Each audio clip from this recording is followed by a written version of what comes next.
ایک فقیر دریا کے کنارے بیٹھا تھا۔ کسی نے پوچھا، بابا کیا کر رہے ہو؟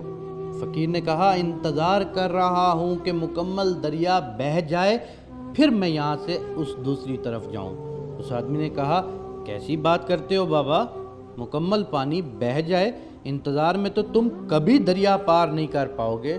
فقیر نے کہا، یہی تو میں تم لوگوں کو سمجھانا چاہتا ہوں کہ تم لوگ جو ہمیشہ یہ کہتے رہتے ہو کہ ایک بار گھر کی ذمہ داریاں پوری ہو جائیں تو پھر نماز پڑھوں گا، داڑھی رکھوں گا، حج کروں گا، خدمت کروں گا، جیسے دریا کا پانی ختم نہیں ہوتا نا، ہمیں اسی پانی سے ہی پار جانے کا راستہ بنانا پڑتا ہے۔ اسی طرح زندگی ختم ہو جائے گی، پر زندگی کے کام اور ذمہ داری کبھی ختم نہیں ہوگی۔ تو ہمیں جو کچھ کرنا ہے، زندگی کے کام کرنے ہیں یا زندگی کے مسائل کو نپٹانا ہے، لیکن اسی مسائل اور کاموں کے درمیان ہمیں اللہ کو بھی راضی کرنا ہے۔ ہمیں اسی مسائل اور کاموں کے دوران اللہ کی عبادت بھی کرنی ہے۔ ہمیں چاہیے کہ جب نماز کا وقت ہو، سارے کاموں کو ایک طرف رکھ کر مسجد کی طرف صحیح کریں۔ ہم ذرا سی بات پر نماز ترک کر دیتے ہیں، دنیا کے چھوٹے سے چھوٹے کام کے لیے ہم نماز کو ضائع کر دیتے ہیں۔ اللہ تعالیٰ ہمیں اس عمل کی توفیق عطا فرمائے جو ہمارے لیے آخرت میں مسرت کا باعث بنے۔ نماز سے یہ مت کہو کہ مجھے کام کرنا ہے، اپنے کام سے کہو کہ مجھے نماز پڑھنی ہے، اور نماز ہمیشہ پہلی فرصت میں پڑھنی چاہیے۔ اول وقت کی نماز ہی اس دنیا کی سب سے اچھی عبادت ہے۔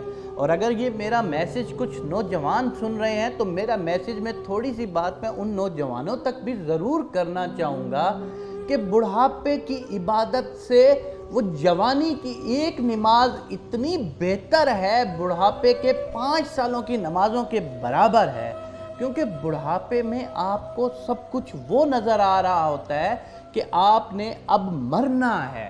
بڑھاپے میں آپ کو فیل آ جاتی ہے کہ میں نے اپنی ایوریج زندگی گزار لی ہے، میں 50 سال گزار چکا ہوں، میں 60-70 سال گزار چکا ہوں، کسی بھی لمحے میں مر سکتا ہوں۔ اس لیے بڑھاپے میں جو عبادت کی جاتی ہے اس میں تھوڑا سا مرنے کا ڈر اور خوف آ جاتا ہے۔ انسان کو ویسے تو کچھ بھی نہیں پتا کہ اس نے کس لمحے زندگی ختم ہو جائے گی اس کی، لیکن کہتے ہیں کہ جوانی کی جو عبادت ہے نا، جوان شخص کی جو عبادت ہے، وہ بڑھاپے کی نمازوں سے بہت زیادہ افضل ہے۔ تو میرے سننے والوں، میرے دیکھنے والوں، اگر میرے سننے اور دیکھنے والوں میں کچھ نوجوان شامل ہیں تو میں آپ سے دست بدستہ گزارش کروں گا کہ جوانی کی نمازوں کو ضائع مت کرو۔ قیامت میں یہ تمہارے لیے باعث شفاعت ہوں گی۔